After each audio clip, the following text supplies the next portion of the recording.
So hi guys, we'll start with Indian judiciary right now.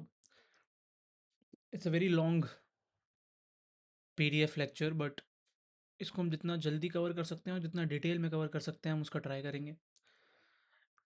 हर एक exam हो गया, state PCS, law, any other exams, UPSC as well. Indian judiciary is immensely important. So read thoroughly. I'll upload this PDF as well on the website. So let's start. First of all, एक बात का ध्यान रखना, अगर कभी भी question आता है ना कि क्या जुडिशरी इंडिपेंडेंट है नहीं, पेपर में खासकर, तो हमें ये लिखना है कि हाँ जी इंडिपेंडेंट है. It is an independent body, right, and it is divested from executive and legislative wings of the government of India, right. It is that branch of the government which interprets law, settles disputes and administers justice. ठीक है, ये बहुत ही same चीज़ें हैं और मेरे हिसाब से इंट्रोडक्शन में इन सबको लिखना बहुत ज़रूरी होता है. इंट्रोडक्शन में एक ब्राइस जो थिंकर उन्होंने लिखा था, ये आप लिख सकते हैं इंट्रोडक्शन में कि if the lamp of justice goes out in the darkness, how great is that darkness? A very philosophical line, but I think good for a start, right? So I think you might do this. Formation कैसे हुई उसके बारे में हम थोड़ी सी बात करते हैं. It is a single integrated system of courts for the union as well as of the states which administers both the union and state laws, and at the head of the entire system stand the Supreme Court of India. Supreme Court is at the top, remember that, right. The development of the judicial system can be traced to the growth of modern nation states and constitutionalism. तो constitutionalism का जो पूरा concept था, जो मैंने आपको starting के lecture में भी पढ़ाया था, उसको मद्देनज़र रखते हुए हम इसका ध्यान रखेंगे. कास्ट पंचायत होती थी पहले, ठीक है. किंग्स कोर्ट थे, चार्टर एक्ट और इन सब के बारे में जब मैंने आपको बताया था, आप ध्यान रखिए, ठीक है. King's power to make laws dependent on the religious text and the king had virtually no power to legislate on his own initiative and pleasure. Very simple, right. Ancient state laws were largely customary laws, and any deviation from it or contradiction from Dhamma was rejected by the community, right. Important, and I think it's very easy to understand as well. ठीक है. medieval time में क्या होता था, king can do no wrong का जो पूरा concept था, प्लस मनुस्मृति थी तब. मनुस्मृति का पूरा जो उसके थ्रू जो एक डिवाइन जस्टिस की बात करी गई है कहीं कहीं, ठीक है. उन सब चीज़ों की बात हम कर सकते हैं, लेकिन आइडियली आपके काम नहीं आएगा इतना. आपको बस फॉर्मेशन पे अगर क्वेश्चन भी आ गया तो क्वेश्चन तो आना ही नहीं है, पहली बात फॉर्मेशन पे, और चीज़ों पे आना है. खासकर करंट से रिलेट करते हुए काफ़ी चीज़ें आ सकती हैं आप लोगों के लिए, राइट, ठीक है. फिर मॉडर्न किस तरीके से अपडेट हुआ, एडवेंट ऑफ ब्रिटिश हुआ, कॉलोनियल एडमिनिस्ट्रेशन का. India witnessed a judicial system introduced on the basis of Anglo Saxon jurisprudence, right. Royal charter आया था ऑफ चार्ल्स टू, ठीक है, at 1661, which gave the governor council the power to adjudicate both civil and criminal cases. ये मैंने आपको जो history बताई थी ना कॉन्स्टिट्यूशन की, तब भी था. बाकी हिस्ट्री के लिए हम अलग लेक्चर भी लेंगे. वो मैं आपको बताऊंगा कब होगा, कैसे होगा, तो उसका भी ध्यान रखिएगा. Regulating Act of 1773 established for the first time the Supreme Court of India in Calcutta, consisting of the Chief Justice and three judges. Later, it appointed Crown acting as King's Court and not East India Company's Court. ठीक है, understand that. Supreme court हुए थे फिर establish Madras और बॉम्बे में, ठीक है. Jurisdiction था मैजेस्टी के सब्जेक्ट्स पर. In this period the judicial system had two distinct system of courts. First was the English system of royal courts, जिसमें इंग्लिश लॉ होता था.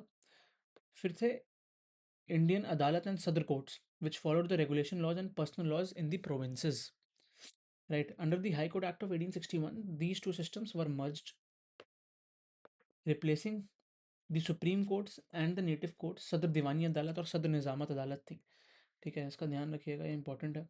दीवानी अदालत और निज़ामत अदालत एक्चुअली जो आपके वो होंगे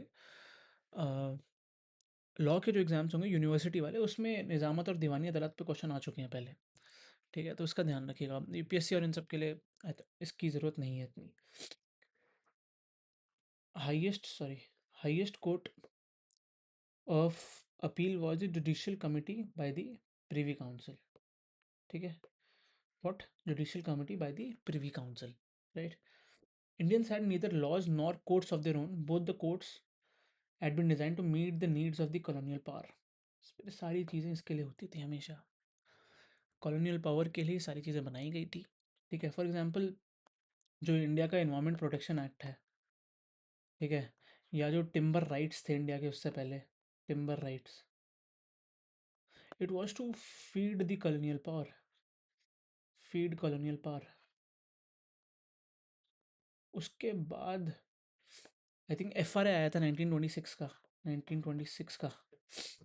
उसको बचाने के लिए, इस चीज़ को बचाने के लिए ये आया गया, लेकिन उससे भी कुछ फ़र्क पड़ा नहीं, बल्कि नीचे ही जाता गया।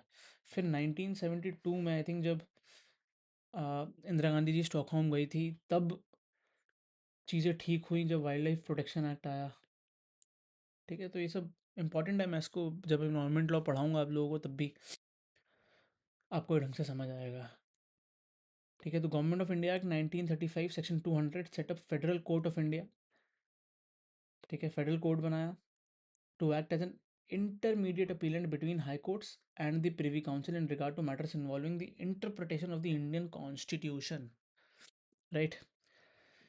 The federal court's power of judicial review was largely a paperwork, therefore a body with very limited power. Structure क्या है जुडिशरी का, किस तरीके से चेंज भी हुआ।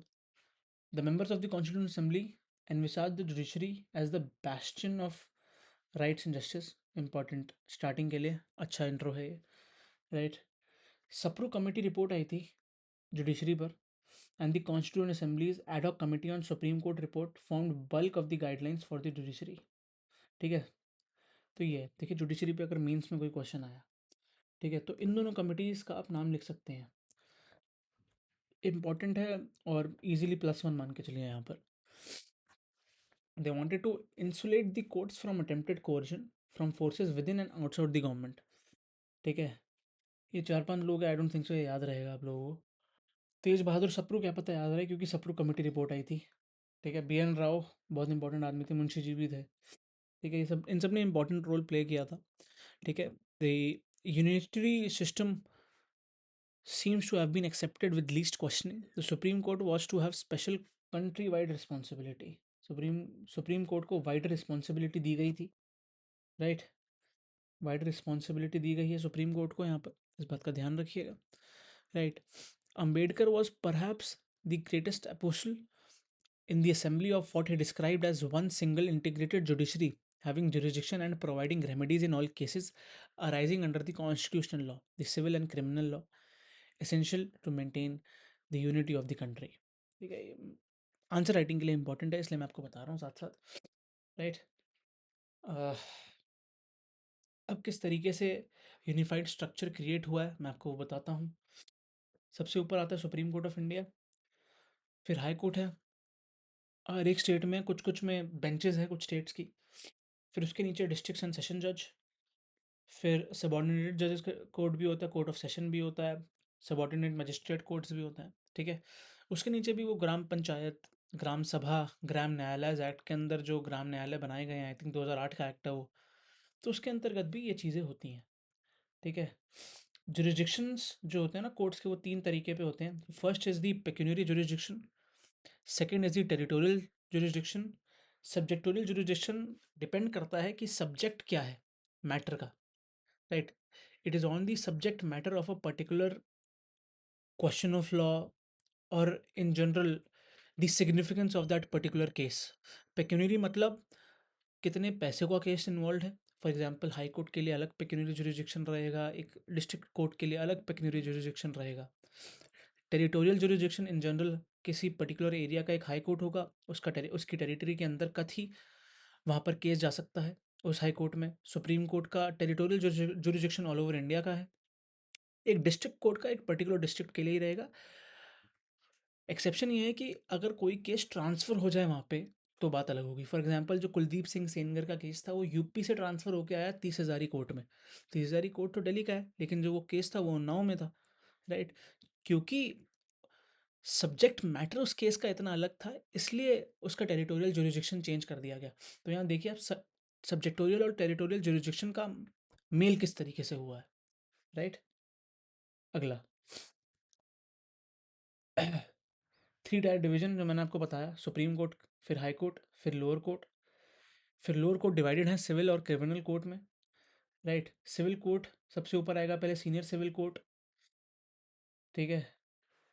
उसके बाद डिस्ट्रिक्ट कोर्ट आएगा। फिर क्रिमिनल कोर्ट में पहले आता है जेएम, फिर सीजेएम, और फिर सेशन कोर्ट एससी, ठीक है। तो ये डिवीजन है, ध्यान रखिएगा, कभी कभी प्रीलिम्स में भी आ जाते हैं इस पे क्वेश्चन, राइट। ये तो याद होना चाहिए। हायरार्की क्रिमिनल जस्टिस सिस्टम का क्या है? Supreme court, high court, district and session court, जो मैंने आपको बताया ना यहाँ पे, क्रिमिनल कोर्ट जो होता है उसमें। फिर आता है सिविल जज या एमएम, मेट्रोपॉलिटन मजिस्ट्रेट, जिसकी पावर ज़्यादा होती है generally, right. Hierarchy of civil justice क्या है? सुप्रीम कोर्ट, फिर हाई कोर्ट, फिर district and session court. Simple. Supreme court कहाँ लिखा गया था? आर्टिकल 124 से 147 के अंतर्गत लिखा गया है।